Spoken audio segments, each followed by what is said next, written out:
Good afternoon, everybody. I hope you can hear me and can see the presentation. If I could maybe just have one or two thumbs up, just to tell me that everything is ready. Great. Perfect. All right, let me just give one or two more seconds. I can see the attendee list is still populating, and then we can go. Okay.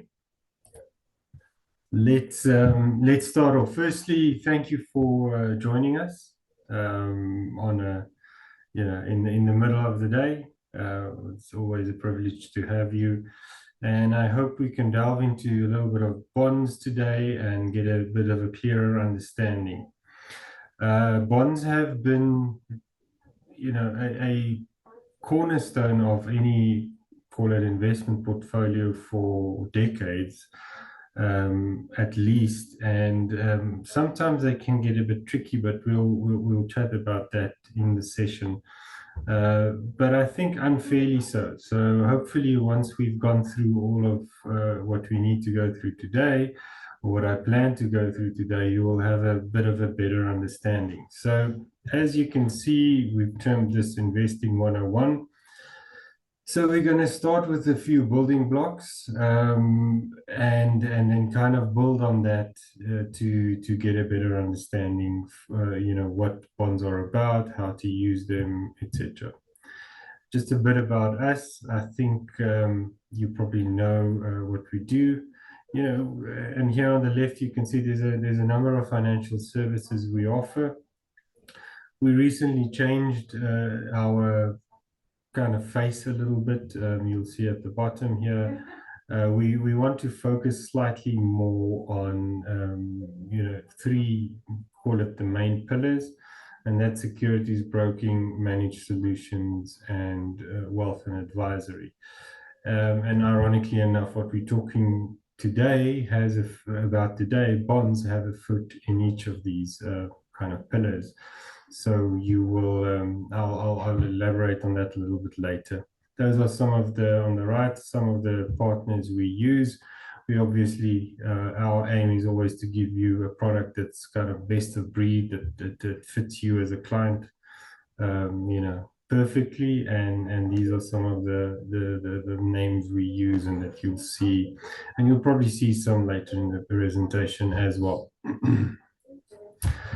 Um, who who we are in terms of, we have to brag a little bit. So you'll see these two over here. That was last year, 2022. Ironically enough, 2 evenings ago. We'll update the slide soon, but two evenings ago, it was the 2023 awards, and we are very happy to share that we've achieved the top spot again. So you'll see where it says SA's Top Securities Broker 2022. That will be replaced by 2023 now, and that's kind of the trifecta or the hat trick for us. We've managed to achieve this the last 3 years, and it's something we're very proud of. We've also we got 6 awards on the night, so you can check your inboxes and you'll hear about the others, soon.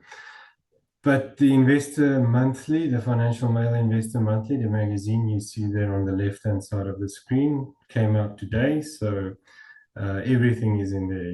It's a whole big section in the magazine that they talk about the awards, what it's about, who won, who got, which positions, etc. So you're welcome to go and buy it in your closest store. All right, so let's get on to what we need to do today. In terms of the agenda, I made it quite wide as for a start. So key concepts, obviously bonds have their own lingo here and there, and we need to just chat around those. I don't think they're particularly onerous or difficult to understand, but we'll go through them, and I'll stop at one or two places where there may be some call it mathematical concepts involved that we just need to look at. So that will be the first couple of slides. We'll look at yields both locally and offshore, just kind of as a reference and a background. Obviously, investment options is an important one. And I suppose that's why the majority of you are on the call, to understand how you can access these markets and all these instruments, which markets, which custodians, which platforms to use, and I'll share a lot on that. And then lastly, I'll just quickly end off with how to. So should you want to pursue one of these investment instruments.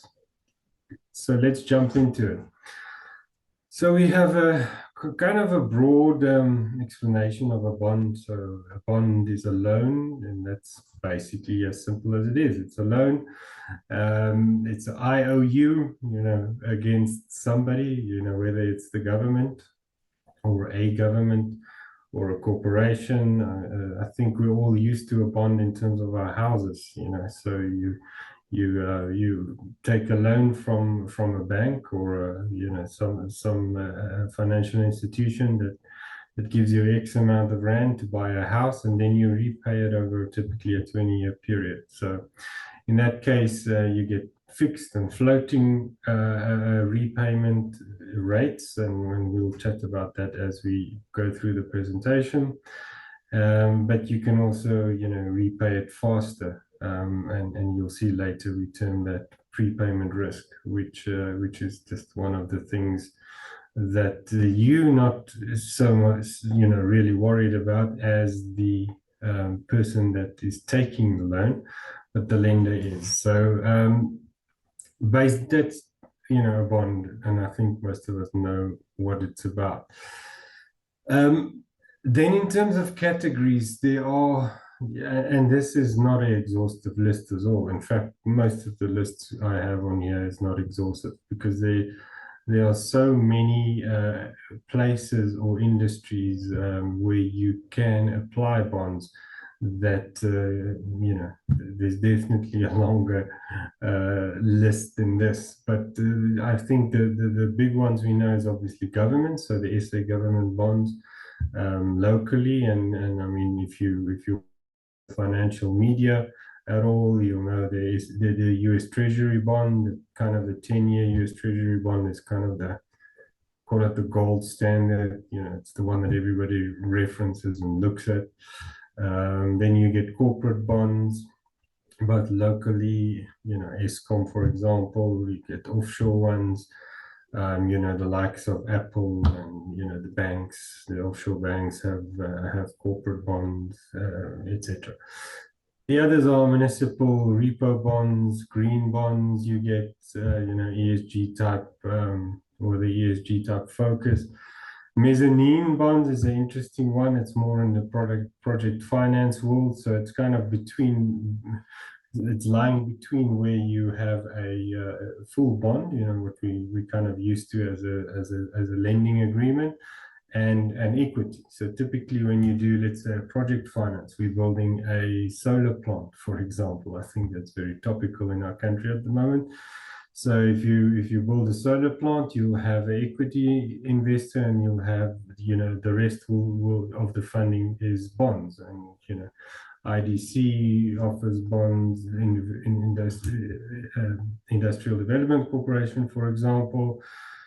The banks, especially for these big projects, it's usually not one bank, it's a couple of banks that supplies the bond or the lending side of it. So, but somewhere in between those two, we get mezzanine financing, and that typically takes care of overruns. So you plan that this thing is going to cost 100 million rand to build, and then something happens, and you need to, it's too much rain in the Western Cape, for example.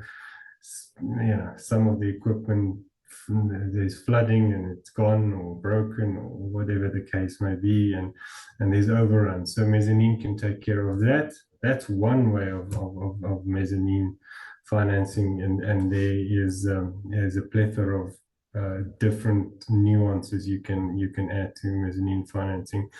But anyway, that's one of the types. It's not really what we're going to focus on today. But and as I said, there's more to this list. In terms of types, again, you get probably 20, 30 different types, but I think the important ones we need to just focus on is these three, or are these three. So the first one is the zero coupon bond. So that's a bond that you buy now and nothing happens for whatever the term is. Let's say 1 year, just to make my explanation simple. And a zero coupon bond, you will purchase it at a price, and I'll give you an example on the next slide or two. You'll purchase it at a price, and in a year from now, you get, whatever that price was plus the interest. But there's no coupons in between. There's no monthly or yearly payments, these periodical payments that you will receive. You spend the money and receive the money back right at the end. The next one we have, and if you have if you financed your house and you have a bond, you'll know these two probably. You get two ways in which you can finance your house. You can do it with a fixed rate, so you agree with whichever bank you are getting the bond from, rate, whatever that may be, 8%. And then for the next 20 years, it doesn't really matter if rates go up or down. You're going to pay 8% per annum on that. Obviously, probably monthly repayable, but you can. There's different payment options or structures that you can use, but let's just say 8% per annum, and every year for the next 20 years, it's going to be 8%. Then you get inflation link, which I think inflation linked bonds or payoff profiles, which is definitely the vast majority, and you saw that both I think locally at the moment. Some of the bank books are, you would have heard, are under pressure. And I think a lot of people a year or two ago, when the rates were still very low, as you know, we've had this massive increase in rates over the last 2-3 years. And when they were quite low, you could purchase. It was quite affordable to purchase, let's say, a property and get an inflation-linked rate attached to the repayments. Problem is now, 3 years later, with one of the sharpest rate increases we've seen over, if not ever, probably one of the top three. You will feel it in your pocket. Some people are paying close to double than the rates where they started out. So there is a little bit of pressure on the books. But from a bond investment perspective, it's important to understand that we get fixed rate bonds, and you get inflation linked bonds and zero coupon bonds and others. But I think these are the ones we want to focus on today. Then the last point on this slide is obviously liquidity. Now, liquidity is probably the only reason bonds get complicated in general, and I'm generalizing a bit now.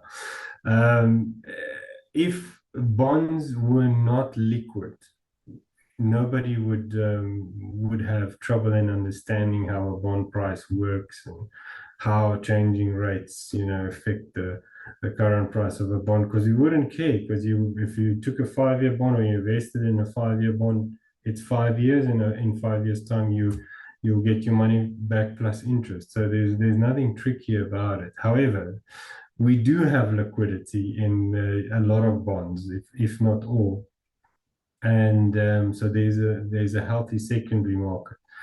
And therefore you can buy and sell bonds at different times. And because of that fact, and we'll drill down into the pricing a little bit in a slide or two's time, the liquidity forces us to give a price to a bond at any given time. and those prices can obviously now cause a little bit of havoc, as you probably have seen across the world. I mean, I think 2-3 days ago, the U.S. Treasury, 10-year Treasury, which is kind of the, as I said, the benchmark for bonds in the U.S., reached in terms of yield, a 16-year high. So it's never been that high, 4.5% roughly, for the last 16 years. So just to give you an idea, it was very close to zero. In fact, in some of the European countries, we had a negative rate at certain points in time, like Switzerland had a 0.5% negative rate not too long ago. So liquidity is the reason why bonds are a little bit more tricky than just investing and getting a return back at the end.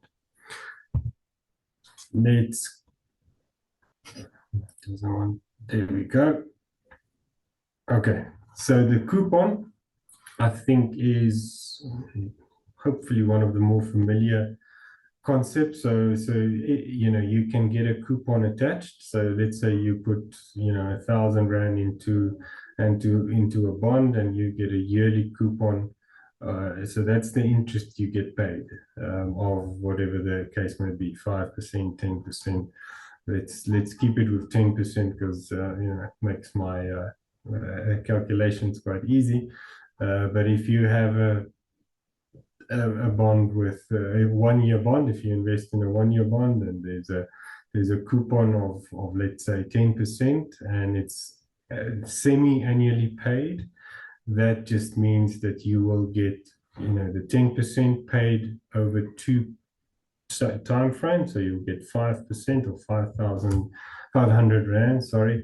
What did I say? 5%, let's just keep it in percentage terms, 5% after 6 months, and then you'll get the rest plus the initial investment, the principal amount back right at the end of the year. So that's the coupon, and we're going to see some explanations around that going forward in the presentation. Then in terms of yield, now there's different ways you can look at yield, and I've listed some here. Again, the list is a little bit longer than this, but just to understand it. So you get what we call the yield to maturity. The yield to maturity is an interesting one, but it's not always a practical one, unless you have a zero coupon bond. And yield to maturity and the nominal yield and the realized yield, and they're all kind of the same. But yield to maturity assumes, and let's go back to my 5% example.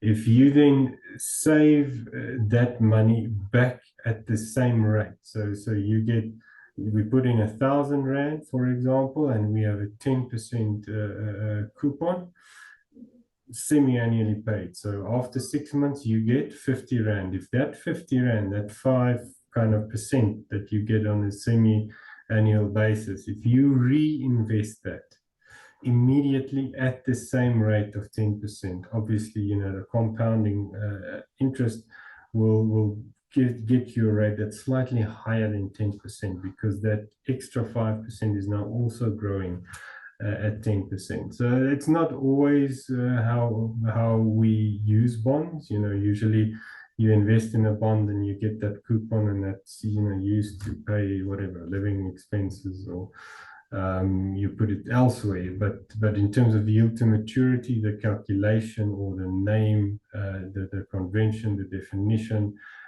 assumes that every coupon you reinvest at the same rate, at the same coupon rate that you initially had.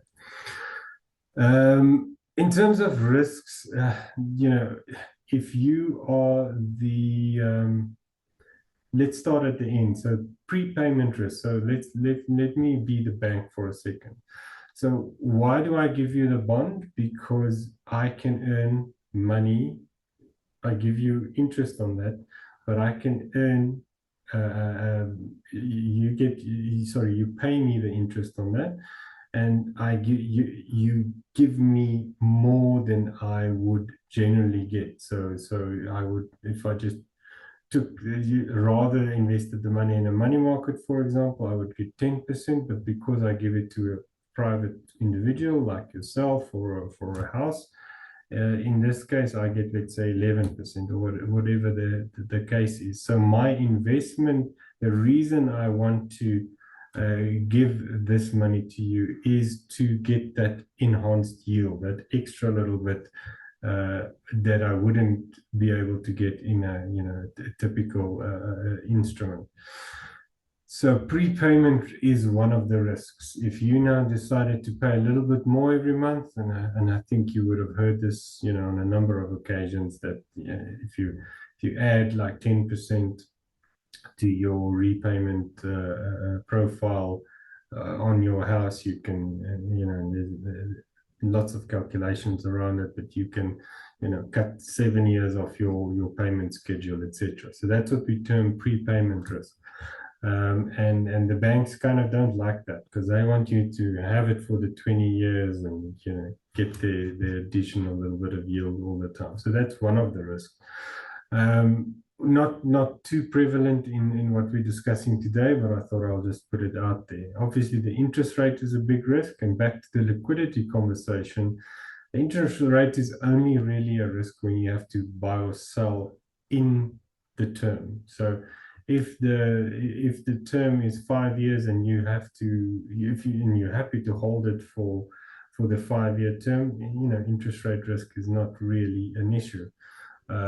Because there's no repricing of what the underlying principal is worth, the underlying bond is worth, as I say, which we'll get into now.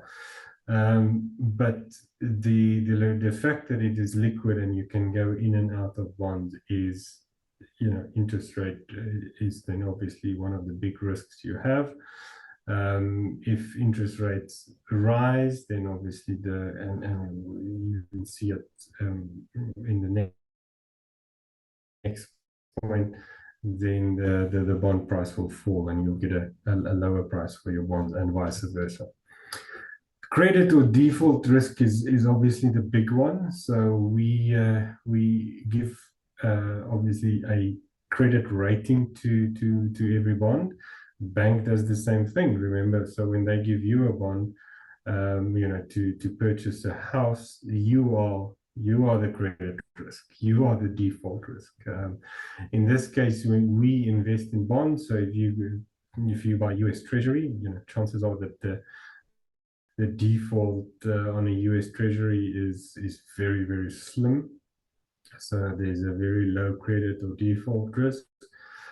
But as you go up in the risk spectrum, you obviously get enhanced yield. So the US 10-year Treasury gives you 4.5%, but if you go to Apple or one of the corporate bond issuers, you'll probably get more.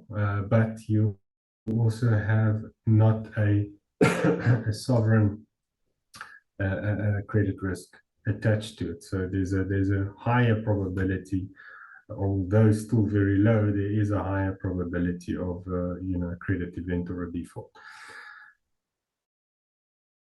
So those are some of the risks. In terms of the ratings, I think these two go hand in hand. As you know, all countries are rated, so you get junk bonds. Unfortunately, we as a country, we are now considered junk. It sounds harsh to say it, but it is what it is at the moment, and we're still in one of the kind of top notches of junk. So if you can use good and bad in that instance, let's say of the better junk, then at the moment still. So hopefully, things will recover and we can move back in investment grade ratings. But you get bond ratings. The US is obviously up there, although they did get a downgrade from Moody's about a month ago, and the markets didn't take too lightly to that. You would have seen a sell-off in the equity markets after after they downgraded the US bond rating, as you know, the US credit risk. But understand that each bond has a counterparty, and that counterparty's ability to pay you your interest or your coupons and your principal at the end is obviously an important consideration in terms of what you invest in. Then we have, and I've already alluded to it, we have this inverse relationship between the price of a bond, the blue circles, and the yields of a bond. And I'm going to explain it now very simply. So it's an inverse relationship. If the yields go up, the prices fall, and if the prices go up, the yields will fall. And we can do that very simply in a zero coupon bond. So that ZC, just think zero coupon, which means there's no coupon. And for this explanation, I just made an assumption that I can get 10%, and let's just assume a term for 1 year. So let's say I can get a 10% zero coupon bond, which means if I give you X amount, I get 10% plus X back at the end of the year. And that's literally what we're doing here. So the zero coupon bond is, let's say, 100 Rand. If I can get a yield of 10% here, so just mathematically I divide by 1.1, so that 0.1 is the 10%, then I get 90.91 90 Rand and 91 cents, argument's sake. So what is the counterparty? Let's say it's a bank. What is the bank telling you? If you give them 90 Rand in 1 year from now, they will give you 100 Rand back. 90 Rand and 91 cents, they will give you 100 Rand back in 1 year. So that is a zero coupon bond. So there's no coupons that get paid during, it's just initial and maturity value. So let's just say I buy this bond now. So for example, let's assume rates, before we get to why prices fall or not, let's assume rates stay flat. There's no change in rates, and I want to get out of this instrument in 6 months' time, argument's sake, just and forget the 91 cents. Let's just make it 90 Rand a purchase and 100 Rand.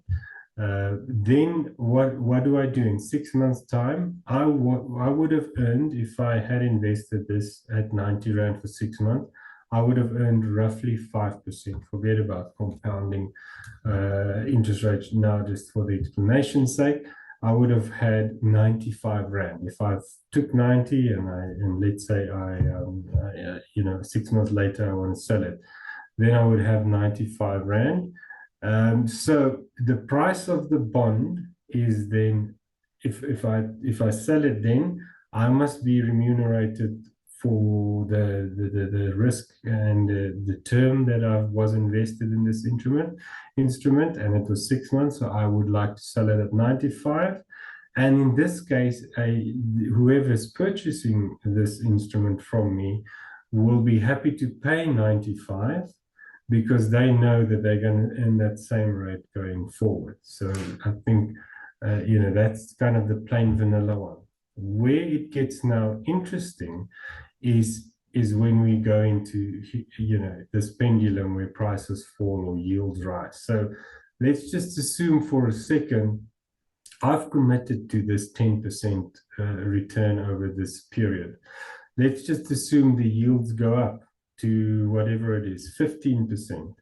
So then if a person that want to buy this from me, if they want to spend whatever it is, 100 Rand, name a number, if they want to spend 100 Rand, they will be expecting a 15% return. If yields increase to 15%, it's obviously quite dramatic over a year, but just for the explanation.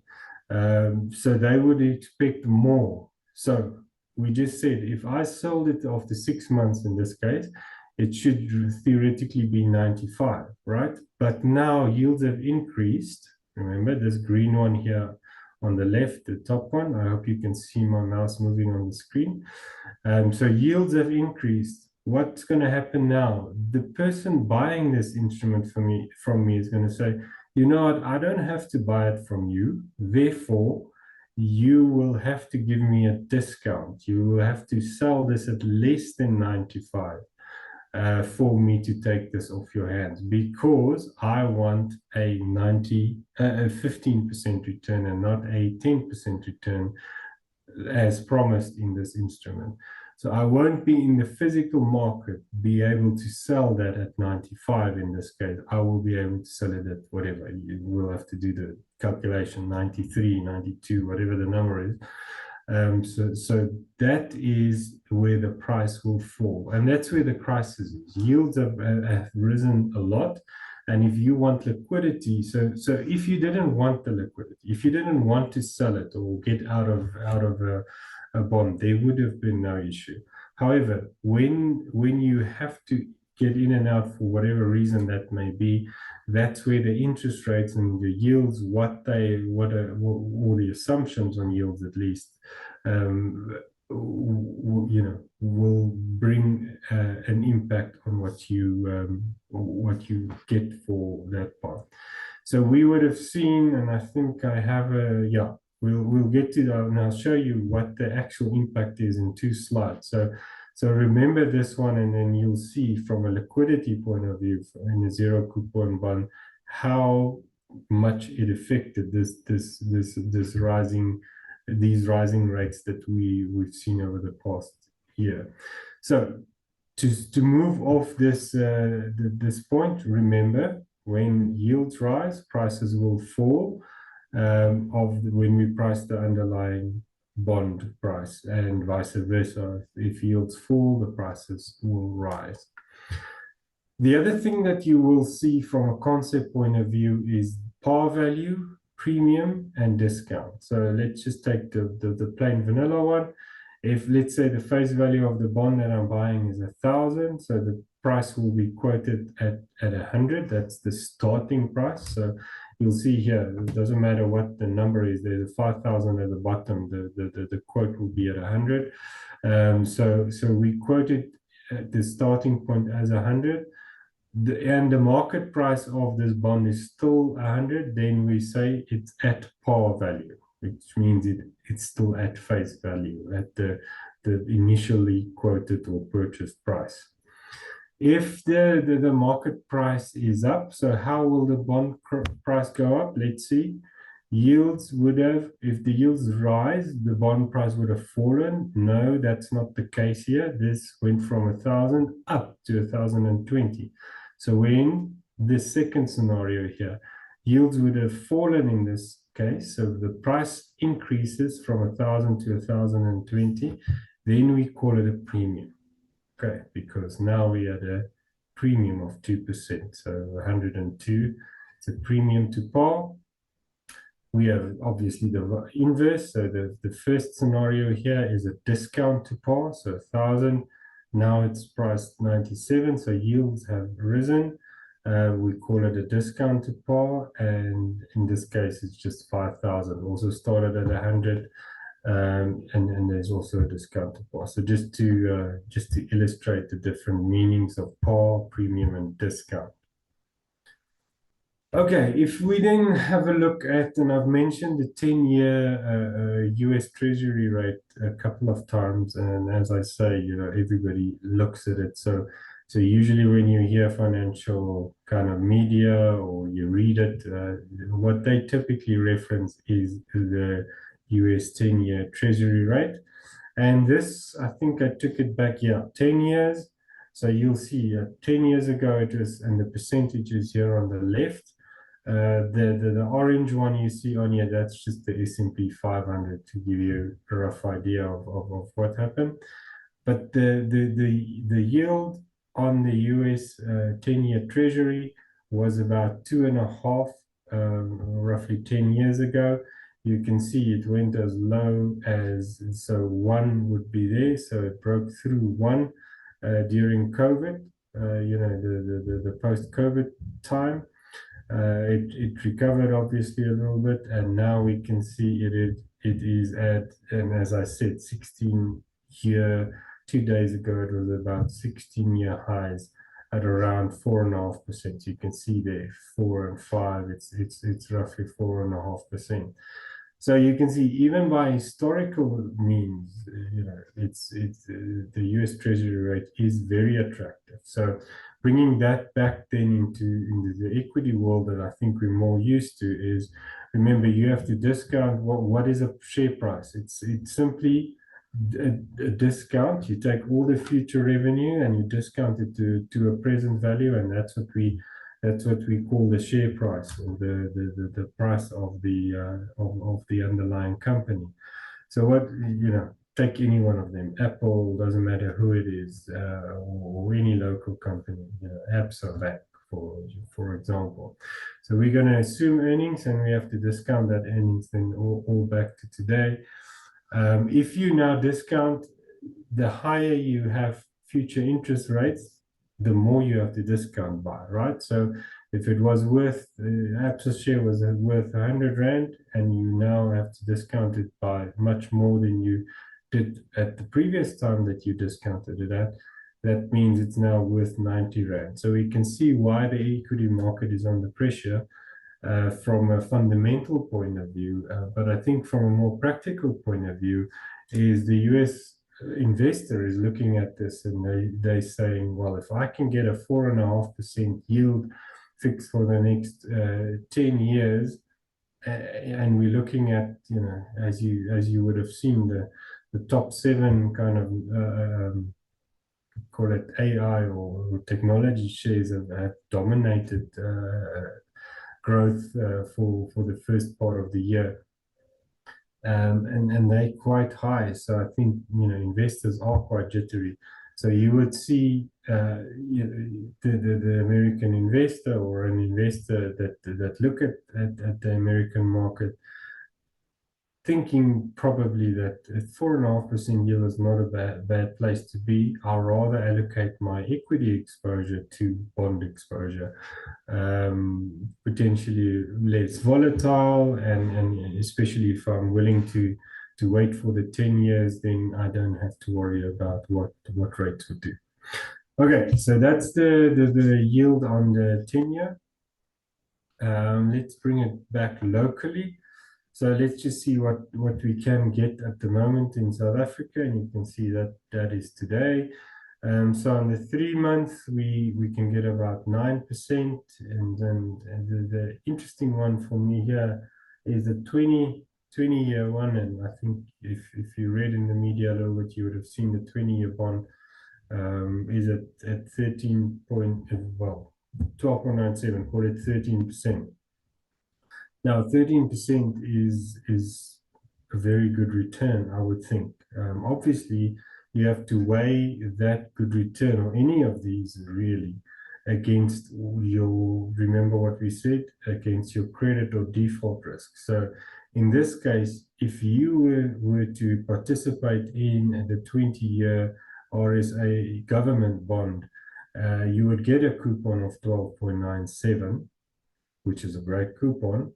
The flip side is obviously what risk am I taking? And you're taking South African government risk. So if you're fairly positive on, or at least neutral on South Africa, then you can take a 20-year exposure, or a 10-year exposure, or a 5-year exposure, whichever one you choose, 3 months.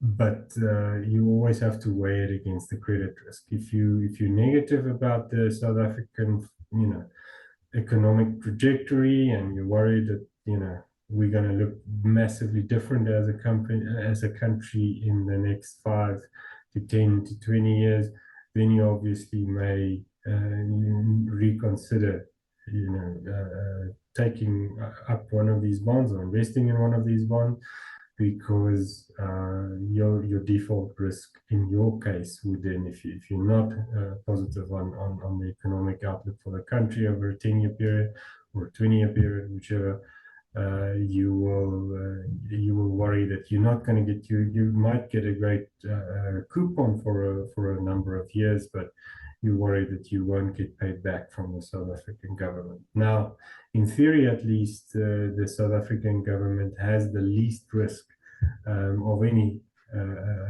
of the other institutions you can get a bond from in the country. So what you see on screen here is the lowest risk bond investment available in South Africa. Again, in theory, on paper at least. Okay, so I said I'm going to just show you what the impact of these rising yields were, or expectation of yields. Remember, it's not to say that the yield. So, for example, on the 3-month one, the change over 1 month was 30 basis points, but we have we had no we had our now the name eludes me. Our monetary policy committee kept rates unchanged. So you would wonder where this this 30 basis point increase in yield comes from over for the 3-month period. Remember, it also has expectations in, so it's not necessarily only physical rises and drops in the interest rate. It's also the expected drops or rises in the interest rate. So what you will see, and they didn't give that ZC again, just zero coupon. So think about that explanation I had a little bit earlier, that little math sum.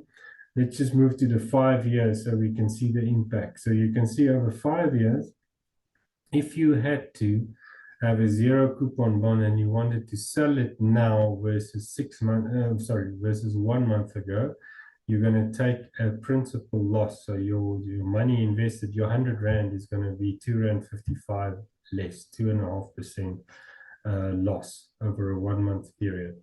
The 6-month one is a 4.82. So you can see you would have had a 9.4% yield, yes, or coupon at least, but you would have a loss in terms of your principal amount of about 4.82%. That just gives you an idea of the impact of that liquidity. Remember, I started off with saying that's the problem. That's what makes it more tricky is the liquidity. And then, of course, the compounding nature of the money, the instruments that we're talking about. You can just see the longer outdated, the bigger the drop. Why? Because so many more interest payments get affected over a 30-year period. So you can see over 6 months you would have lost 28% of your money. Again, if you had to sell now. It's always important. If you were happy to stay in for the 30 years, you don't care what the price is at any given time. You will get your 12.96% for the next 30 years, given your credit risk is manageable. So you'll get your 12.96 and you'll get your principal back at the end of 30 years. So if that is the term is not a problem, the liquidity is not a problem or a requirement for you within the term, then the bond is actually a very simple investment. Okay, so that's from an SA perspective. I hope that gives you a bit of a backdrop. Now let's drill into how you can access any or all of these. And there's a couple of different ways. So I think the easiest one, or the one that's probably most publicized is the SA retail bonds, and I'll show you the rates that you can get on SA retail bonds. So good investment. You need 1,000 Rand and more to get into those. They have specific terms. You'll see it on the next screen. And I suppose the challenging part here is you're limited in terms of the terms you can access, firstly, and secondly, the liquidity will definitely be an issue. So if you have you bought a 2-year SA retail bond, you'll have a tougher time to get rid of it if you need the cash, before 2 years. But it's a good little instrument that you can definitely access. The second one is then obviously the big ones that we've seen on the previous screen. I can just jump back. So these ones that you see here, those are the SA government bonds. You can obviously access them, well, not the general investor in the primary market, but that's where they first get listed, in the primary market. And there's a number of dealers that then buy them from the government, that the government buys from. And then the secondary market is quite liquid. And you'll see a screenshot in a few slides' time of what it kind of looks like. But the government, the SA government bonds is definitely an option. You can buy them in a what we call a BDA account. So it's just our word for a normal JSE equity account. So if you have a JSE account where you can buy shares in, you can also buy these government bonds as an instrument. You get a couple of ETFs locally and a plethora of them abroad. So exchange traded funds that have an underlying allocation to a number of bonds. And those can be shorter or longer dated, and they can, depending on the mandate of the fund or the ETF, can change over time. Typically, the ETFs are specifically less. There's much less trading happening, so that doesn't change much in terms of its duration. But funds definitely, they can change the duration, how long they involved. So we know at the shorter end we get really good rates. I mean, you can go and look at any money market rate at the moment. You can probably get 8% plus in a money market, which you couldn't get 2, 3, 4, 5 years ago. So the shorter dated has become more popular, and as a fund, a unit trust. So that's the fourth one. If your mandate allows, you can then move either to a longer dated strategy, which means you go and look for the 10, 20, 30 years, or a shorter dated one, which is the 3, 6, 12 month, 2-year one. And that will affect your duration. So, and I'll show you where you can access these and how you can access these. Offshore bonds. I have a screenshot, so you'll see all the options, and it's massive. But I mean, I think US Treasury, if we just focus on the US, is obviously one of the ones that's spoken about the most. You can also get corporate bonds, the US specifically, like municipal bonds. So, corporate bond is obviously an Apple or a Microsoft or whatever that needs cash for whatever expansion or whatever the case may be, and they offer bonds. So the yields are definitely better. But again, with a better yield, what do you need to consider is the default of the credit risk. So that riskiness of the one that promised you. Remember at the start I said it's an IOU. It's a little piece of paper that says I owe you money. So whoever gives you that little piece of paper, how solid is that? Apologies. How solid is that underlying counterparty? So there's definitely many options offshore, and we access that through our asset management capability, and locally. We can access a few as well, which I'll show you now. And then the last one is structured products, and I have a slide and I'm just going to show you how structured products utilize bonds. You may or may not have seen our latest structured product, which closed end of last month, the core capital growth note, and I'm going to use that one because for a lot of the clients on the call, they would have probably participated to some extent, and they would have seen what the structure looks like and how it works. So I'm just going to show you how bonds can be accessed within structured products. Okay, so we have SA retail bonds and SA government bonds. So I just want to show that. So this is a screenshot, the top one, the block with the orange, that's a screenshot from the SA retail bond website. You can go into it right now and you'll see it. And you can see what so you can buy a 2-year SA retail bond for 9.25% coupon, and you can buy a 5-year at 10.5%. And there's some inflation link ones as well there that you can access. So just to give you an idea, you go into the website, there's a process, it's kind of well documented, it's all online, and you can access the bonds that way. The second one then is kind of SA government bonds or other ones. So, I mean, we have Eskom in here. I asked one of the dealers on the desk just to give me a screenshot of his system that accesses, the local options. And there is just 5 random ones. You can see they have some last traded prices, some bids and offers there. Don't worry too much about, what's in there. One of the dealers or myself can explain this to you if you're interested, but just to show you within your JSE BDA account, your account, your equity account that you buy your normal shares in, you can access these bonds as well. Then in terms of ETFs, unit trusts, and some offshore offerings. So remember, you can access these in either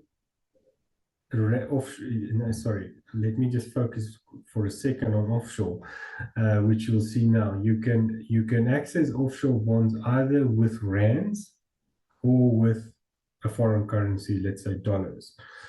So you have to externalize some funds, and then you can buy the bonds with dollars or whichever currency you choose. So there's the 2 ways in which you can access it, but the one way is through the South African platforms.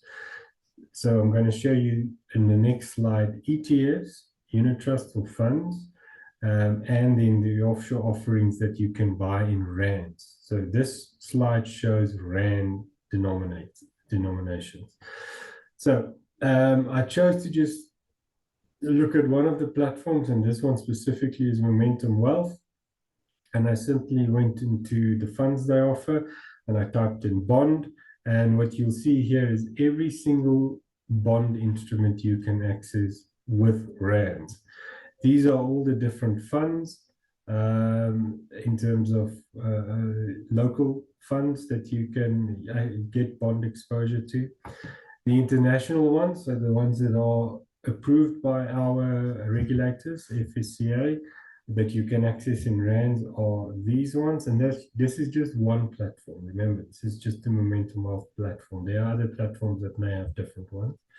And then there at the bottom, you'll see a few ETFs, exchange traded funds, that you can access. So all of these in rands you can easily access.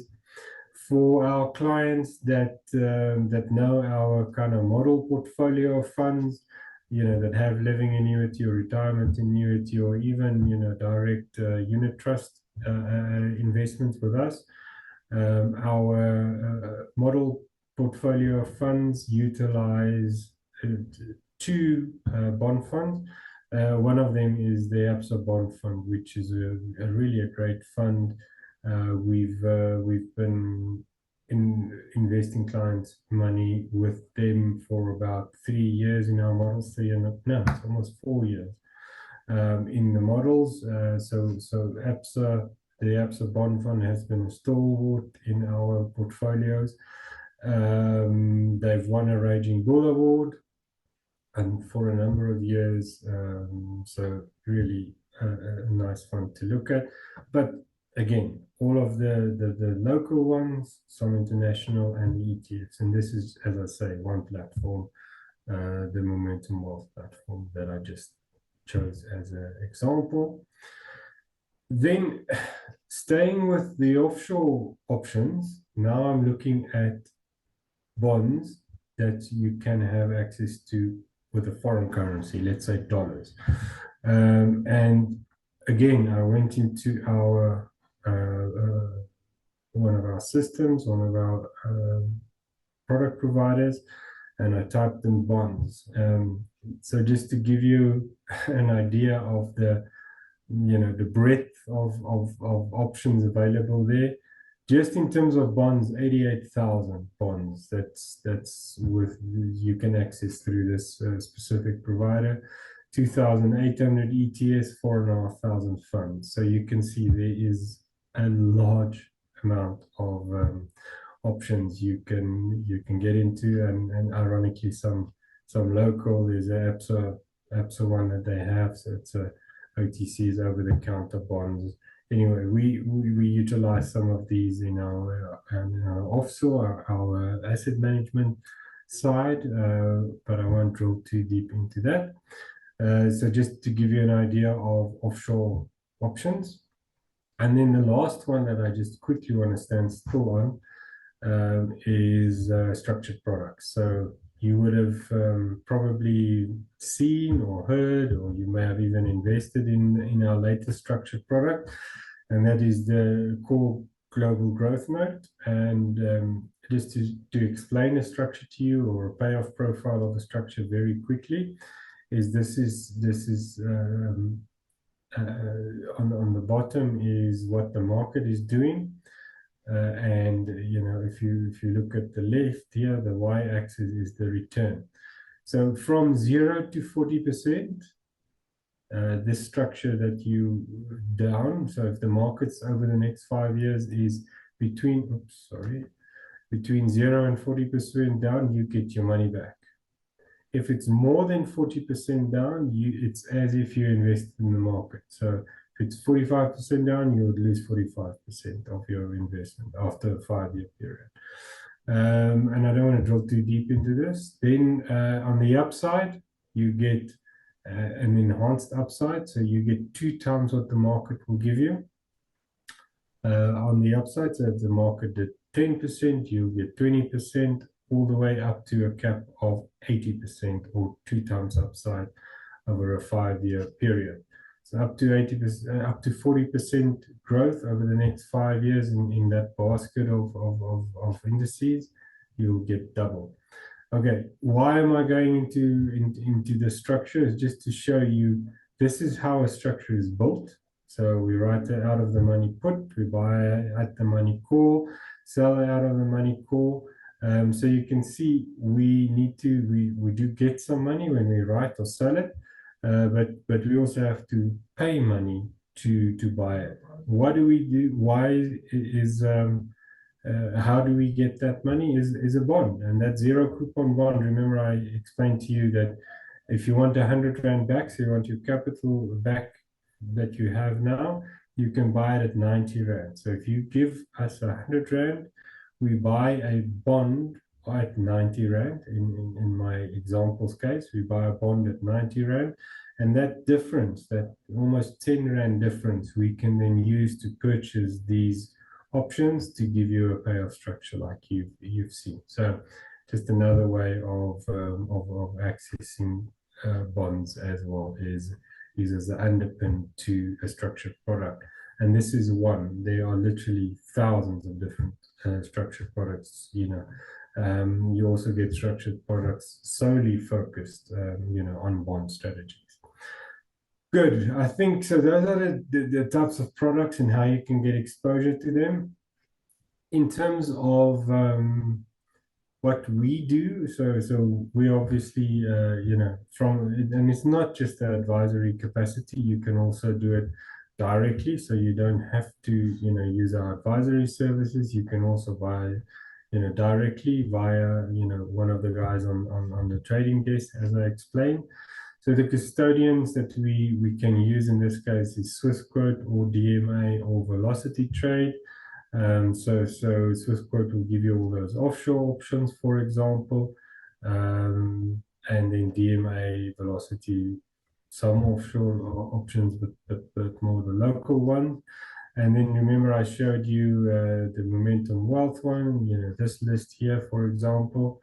So there they are, Momentum Wealth. You can also look at Sunlong Glacier that we use, or 91 that we use. So those we can all assist you with if you wish to buy bonds and bonds as ETFs, or bond exposure in terms of funds or unit trusts. That's how you would access them, and on the left side would be more direct, or potentially in the asset management space, depending on our mandate with you. I started off with saying securities, broking, managed solutions, and wealth and advisory. That's our three pillars that we offer to you as a client. So where does this fit in? So these bonds, as I said to you, can be done in securities broking, within the trading accounts. You can access them directly. The managed solutions, we have them in our model portfolios and our structured products, like I briefly explained. And then obviously wealth and advisory, we have it as, in our model portfolio of funds, for example.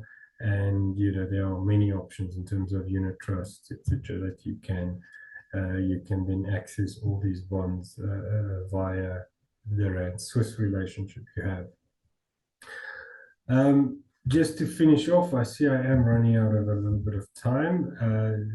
Just to finish off, we, you can get started, reach out to us on any of these email addresses. If you want to get hold of me directly, you can just use my name instead of info. So it's just JACO, Yaku, at randswiss.com if you wanted to ask me any questions or get any info directly. But we're on all of these addresses. It's all the processes are fairly simple, but we do have obviously the KYC, know your client, or the FICA process up front that we need to get through. We'll then choose either a custodian or a platform, depending on how you engage with us, whether it's direct, you want to access it directly, or via us assisting you from an advisory capacity, or you want to chat to us around living annuities or retirement annuities or your current unit trust. However you wish to engage with us, we obviously can assist you. And then if it's if you choose to externalize some funds, we'll assist you in completing the forest. And then we'll have an instruction, and then we'll have the normal process from there. Just very quickly, if you're a South African individual, that's what we need: companies, trusts, etc. I'm not gonna, in the interest of time, stand still too long here. And then just thank you for spending your roughly an hour with me. I really appreciate it. We have run out of time, so if there are any questions, please send them to us on those email addresses, and I'll make sure either myself or one of the team members will get back to you with those answers. All the best. Bye-bye.